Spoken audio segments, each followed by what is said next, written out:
뜬소문처럼 여겨져 온 후지산이 정말 심상치 않습니다. 통가에서 대규모 해저화산 분화가 일어난 데 이어서 후지산이 폭발할 가능성이 높다는 분석이 나오는 가운데 실질적인 일산화탄소 수치가 폭발적으로 증가하고 있는 관측이 나오고 있기 때문입니다. 그런데 만약 정말 후지산화산이 폭발한다면 중국 상하이가 물에 잠길 정도의 거대한 쓰나미가 발생할 수 있고 한반도에도 엄청난 영향을 줄 수 있다는 분석이 나옵니다. 국토전략TV를 좋아해주세요. 그동안 한반도 주변의 대기오염 지도를 살펴보면 중국, 베이징 일대에서 어마어마한 오염물질이 관찰되고 있습니다.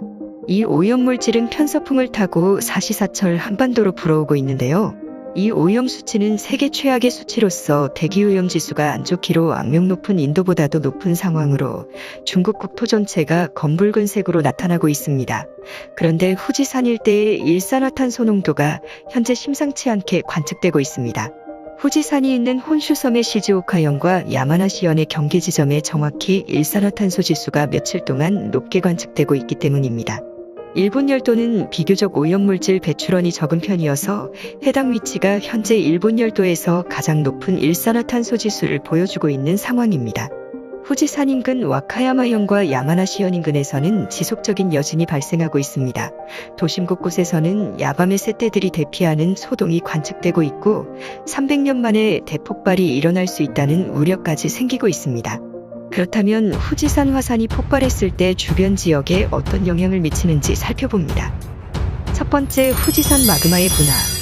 후지산은 원래 오랜 옛날부터 50년마다 배출된 작은 화산 분출들 덕분에 주변 지역에 큰 피해를 미친 적은 그리 많지 않았습니다. 규모가 작은 화산 가스들을 여러 차례 배출했기 때문입니다. 그러나 전문가들은 지난 300여 년간 50년마다 배출되던 작은 화산 분화들이 전혀 일어나지 않아 강력한 힘이 축적되어 있는 상태로 후지산이 이대로 분화될 경우 300년간 응축된 힘을 뿜어낼 것으로 분석하고 있습니다. 특히 후지산 아래 매장되어 있는 마그마층인 용암은 직접적인 파괴력을 지닌 매우 위협적인 물질입니다. 후지산 주변 지자체에서 연구한 결과에 의하면 2004년에 후지산 지하 마그마층 규모에 관한 조사가 나온 이후로 기존의 7억 톤에서 현재는 13억 톤의 용암이 분화구에서 나올 수 있고 분화 시 최대 40km까지 용암이 흘러나와 주변 지대를 파괴시킬 수 있다는 우려스러운 보고를 내놓고 있습니다.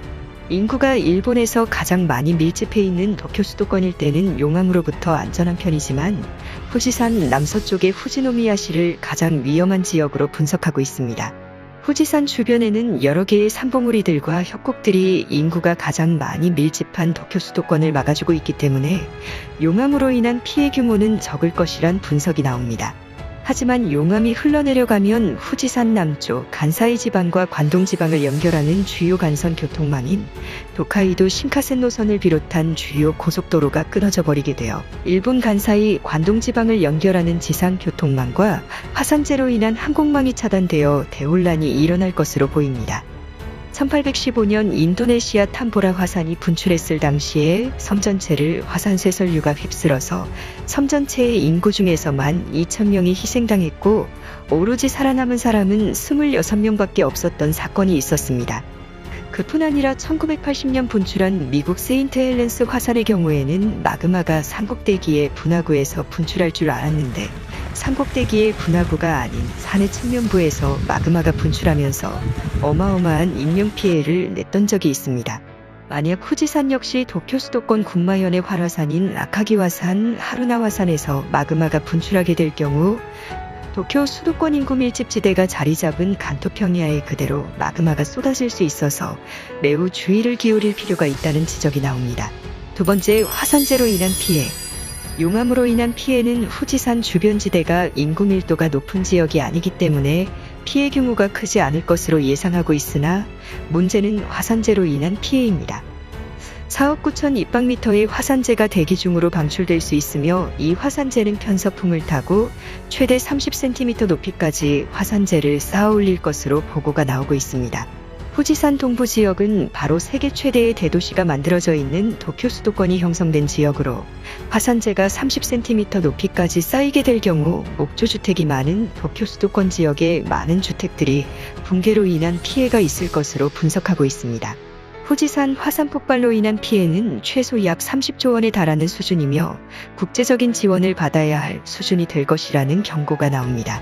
일본은 현재 전체 국가 채무가 1200조엔에 달하는 수준으로 이 같은 자연재해가 2011 동일본 대지진 이후 또 발생하게 될 경우 일본은 회생불능의 상태가 될 수 있어 인구가 과밀화되어 있는 도쿄 수도권 대신 교토나 오사카와 같은 비교적 안정적인 옛 백제인들이 세운 도시들로 천도를 하거나 인구 분산 계획을 세울 필요가 있다는 지적이 나옵니다. 과거 백제인들이 일본 열도로 건너가 세운 도시들 중에는 교토나 나라, 오사카, 또 야마구치 등의 도시들이 있습니다. 이들 도시들 중 오사카를 제외하고는 대부분 해발 고도가 높아 쓰나미 등으로부터 안전한 도시이며 비교적 지진이 적습니다. 그 때문에 고대 한국인들이 역시 위치 선정 능력이 매우 탁월하다는 이야기가 나옵니다. 세 번째는 규슈 화산 대폭발입니다. 가장 우려되는 부분은 규슈에서의 화산 대폭발입니다. 후지 산화산 폭발보다 더욱 우려되는 곳은 바로 한반도와 가까운 규슈 지방입니다. 이곳에서 대지진을 동반한 화산 폭발이 일어나게 될 경우 약 1억 2천만 명의 인명피해가 일어날 수 있다는 전문가들의 경고가 나오고 있습니다. 이는 후지산 대폭발보다 심각한 것으로 일본 열도는 물론 중국까지도 영향을 줄 수 있습니다. 일본 오키나와 인근의 토카라 열도에서부터 후지산까지는 지구상 최대의 지진대가 형성된 지역입니다. 후지산이 대폭발하게 될 경우 규슈에 위치한 화산 역시 가만히 있지 않을 것이란 우려가 나오고 있습니다. 1991년 규슈 온젠산이 화산 폭발하여 거대한 참변이 일어난 적이 있고 2021년엔 규슈의 명산 아소산도 폭발한 적이 있습니다. 같은 해 사쿠라지마 화산, 스와노세지마 화산이 분화되면서 암석 파편이 1km 이상 날아가는 사태가 빚어진 적도 있습니다. 사실상 세계에서 가장 화산 활동이 심각한 지역이지만 일본의 변두리 지역으로 언론상에서 크게 보도되고 있지 않습니다. 그런데 이 규슈에서는 세계 최대 규모 수준의 칼데라가 있습니다. 칼데라는 백두산 천지와 같이 화산 분화로 인해 만들어진 분화구에 물이 고여 호수가 된 것으로 이곳은 호수가 아닌 바다수가 유입돼서 아예 거대한 만이 돼버렸습니다. 바로 아이라 칼데라입니다. 사쿠라지마 화산이 폭발하면서 생겨난 이 화산이 다시 대폭발이 일어나게 될 경우에는 전문가들은 약 1억 2천만 명의 화산 폭발로 인한 희생자가 나올 수 있다는 보고가 나오고 있습니다. 이는 일본 인구에 해당하는 규모입니다. 아이라 탄자와 화산은 2만 8천년 전 대규모 화산 폭발로 일어난 칼데라 호수로 또 다시 분화할 경우 도시간 안의 화쇄류, 즉 분화구에서 분출된 마그마와 가스온암 물질이 규슈섬을 뒤덮어 700만 명이 희생되고 하루 안에 4천만 명이 화산재로 인한 피해를 보게 되어 1억 2천만 명이 직간접적인 화산 피해로 인한 희생을 입게 될 것이란 분석입니다. 특히 이 화산이 분화하게 될 경우 동중국해 맞은편 상하이에 거대 쓰나미가 덮칠 것으로 전망됩니다. 다행히 한국은 대마도가 부산을 비롯한 남동임해 지역을 방파제처럼 보호해주고 고토열도가 제주도를 비롯한 전남해안 지방을 쓰나미로 인한 피해를 막아줄 것으로 관측됩니다. 그런데 규슈섬과 바로 맞은편인 중국 싱하이는 쓰나미로부터 보호해줄 만한 방파제와 같은 섬이 없는 상황으로 쓰나미가 덮치게 될 경우 인구 약 2,500만 명의 싱하이시와 1,000만 명의 수저우시, 장수섬과 저장섬 일대는 큰 피해를 입어 약 1억 명 이상의 시민들이 쓰나미로 인한 피해가 날 것으로 예측되어 우려되고 있는 상황입니다. 특히 싱하이 일대 장수성과 저장성 일대는 해발 고도가 불과 1m에도 미치지 못하는 저지대로서 한번 지진의 일이 일어나게 될 경우 고스란히 많은 면적이 바다 밑으로 가라앉을 뿐 아니라 많은 건물이 쓰나미로 인한 침수 피해를 입을 것으로 분석됩니다. 싱하이가 있는 장강삼각주에는 중국 인구 6%에 달하는 약 8천만 명의 인구가 살고 있고 중국 전체 GDP의 21%를 담당할 뿐 아니라 세계 1위 물동량을 자랑하는 싱하이항과 세계 3위의 물동량을 자랑하는 닝보 저우산항구가 자리 잡고 있어 중국 대륙대 부분의 해운물류를 담당하는 지역으로 규슈에서의 쓰나미와 지진을 동반한 화산 폭발은 중국과 일본의 경제뿐만 아니라 세계 전체에 미치는 파급 효과가 엄청날 것으로 관측됩니다. 네 번째, 일본발 세계경제 대공황. 난카이 대지진과 후지산 대폭발로 인해 시작된 금융위기가 도미노처럼 세계 경제를 덮칠 수 있다는 우려가 나옵니다. 일본은 세계 3대 기축통화를 운용하는 나라로서 세계 각국의 금융에 지대한 영향을 미치고 있습니다. 그뿐 아니라 일본은 세계 인구 1억 이상의 거대 소비 시장으로 후지산 대폭발이 일어나게 될 경우 리먼 브라더스 쇼크, 남유럽발 경제위기와는 범접할 수 없는 세계 대공황급 경제위기가 세계를 덮칠 수 있다는 우려가 나오고 있습니다. 하지만 한국은 반사이익으로 제조업 특수뿐 아니라 도쿄를 대체할 수 있는 아시아 허브의 위치로 급부상할 수 있다는 분석이 나옵니다. 지금까지 후지산 화산 폭발로 인한 피해들을 모두 살펴봤는데요.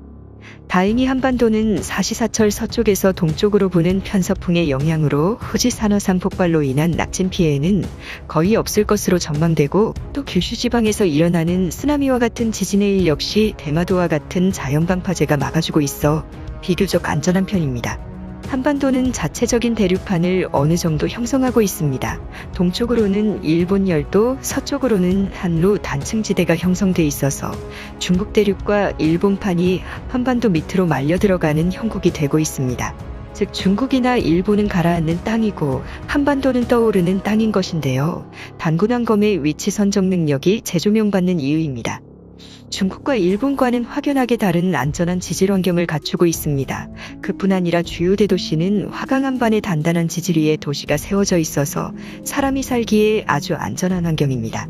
한반도는 호주 대륙, 뉴욕이 있는 미국 동부, 그리고 서유럽, 인도 대륙, 아라비아 반도와 함께 지질학적으로는 매우 안전한 지역으로 손꼽힙니다. 하지만 한국에서도 추가령 단층지대, 울릉도와 독도의 활화산지대, 또 제주도와 백두산과 같은 화산이 아직 살아 숨쉬고 있습니다. 하지만 전문가들은 이러한 한반도의 화산이나 지진 발생 가능성은 그다지 크지 않다는 보고를 내놓습니다.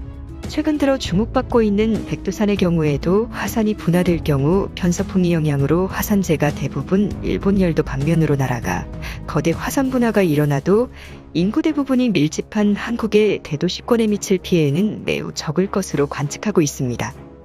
우리나라 사람들 스스로 말하기를 한반도는 전쟁이 잦고 기후 환경이 극단적이어서 살기가 아주 안 좋다고 스스로 평가절하를 하는 경우가 많지만, 해외의 역사학자들은 한반도만큼 전쟁이 적은 문명이 갖추어진 지역은 극히 희박하고 자연재해가 드문 지역 역시 적다는 평가를 내놓고 있습니다. 그만큼 한반도에 거주하는 우리 국민들 스스로 우리 국토를 더욱 애정을 갖고 잘 가꾸어 나가도록 하여야겠습니다. 국토전략TV 오늘은 이것으로 마치겠습니다. 감사합니다.